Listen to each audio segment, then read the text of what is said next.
I contacted Dr. Raymond Moody, and his quote to me was, "Your experience is one of the most in-depth experiences I've ever heard of." It was May 2001. I got up and I went to the toilet. My ex-husband was asleep in bed. He actually woke up because he heard someone banging on the wall. It was about 2:15-ish. I'm only saying 2 o'clock because it's in my medical files. I don't know what the time was. He came in, he found me on the toilet floor and I was already blue. Then he ran and got the phone. When he rang 911, it's from that moment until the first ambulance arrived, which was 14 minutes. The next thing I know, I'm floating in the living room. In my book, 5 Years in Heaven, one of the drawings that I've got in there is a map of where I was. So that's where my body was, and that's where I found myself floating. And all the paramedics, sheriff, etc., were coming through this door and going back around to where my body was. So there's all these people in my living room because I'm looking down at them calmly, peacefully.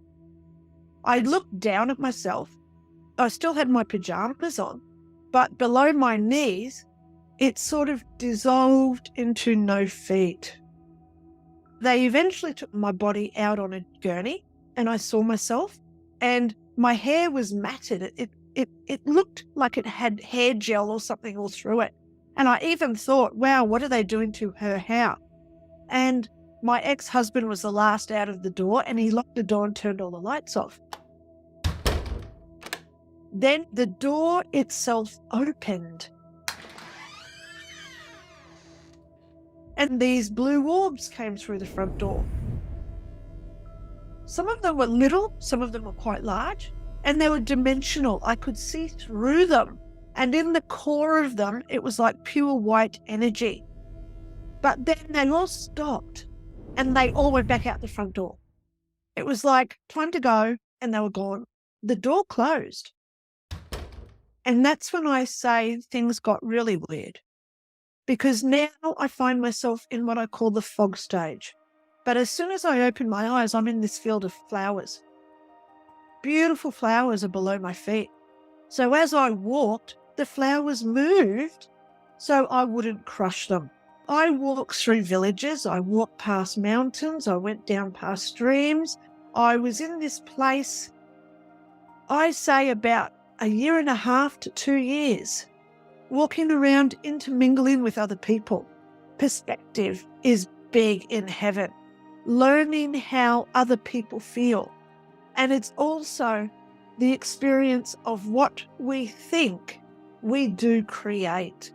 The more we think about how sick we are, oh, I've got to go to the doctors today, I need more pills, the more we are creating our body to be a mirror of those thoughts that we're creating. When I'm standing there and I'm seeing this mountain range in the distance, if I wanted to be on top of the mountains, all I had to do was think about it and I would be standing on the top of the mountains. When I was looking at the mountains, I could feel the mountains, like physically feel them. And when the music, I could touch it because it was everywhere. There was no speakers.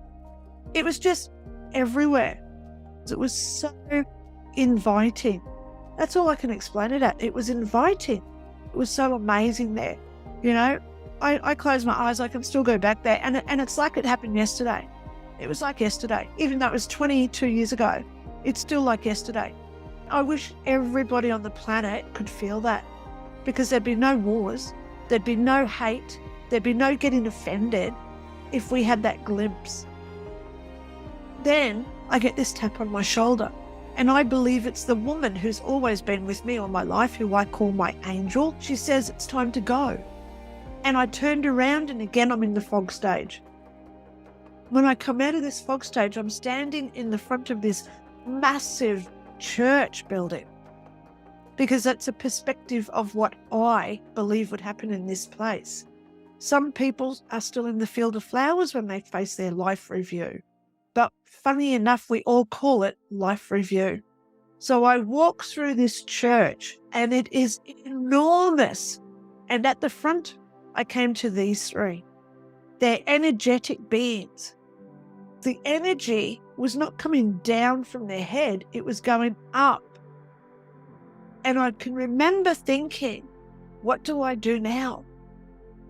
One of them said, we are not here to judge. And instantly I knew what I had to do. I had to look inside this box.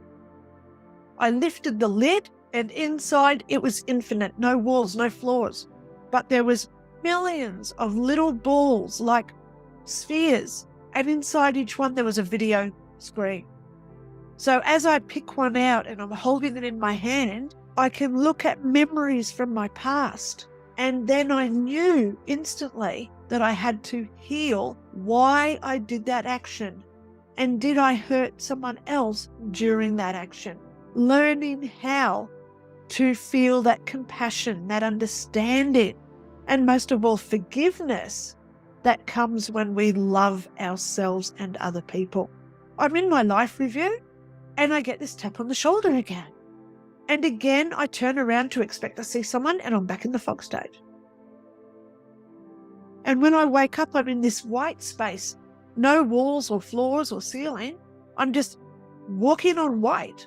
And over in the distance, there's this little female. And as she walks, she's getting closer and closer. She's getting bigger and bigger. She comes up to me and she's very angry. What are you here for? You shouldn't be here. And I'm taken aback because everything's been so nice up until here. She says, you're not allowed to be here. You've got to go back. I said, how can I go back when I don't know where I've been? And she said, no. And she's like fixing herself up. She's doing a face, dressing, putting a dress down. She says, look, my name is Karina, and I am your great-great-great-great-grandmother. She starts telling me about her life back in the early 1800s. Everything. In depth. For hours. But then she said, wait, now I've got to tell you about you. She told me that I would work with the police for 10 years, and I laughed. I said, how can I, with all my health issues, at that point I still had my broken neck, which I broke when I was 20. She told me about earthquakes coming. She told me about tsunamis. She told me other things that were still coming in the future. She told me about what's coming this year and next year, but we have to get through this because in 2025, 26, we come into such a peace on the planet because people are finally waking up to what our true self is truly about. How many people now are interested in NDEs? How many people are now interested in ghosts and paranormal? We want answers as a civilization as to who we truly are. So when I was talking to Karina, she said, don't go in there. So I turned around and behind me was a tunnel. And man, did I want to go in that tunnel. It was like an attractiveness, a magnet. I was getting pulled into it. She said, Linda, if you go in there, you can't go back to your body. I said to her, how do I go back? She said, all you have to do is think about it.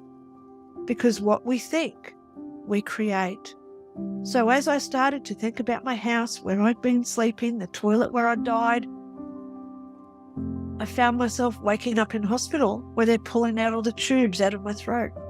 People need to know that there's more out there than what we physically see. So the more that we look at what our mind can create, that's when we start to evolve into these higher vibrational beings where we can take control of our existence.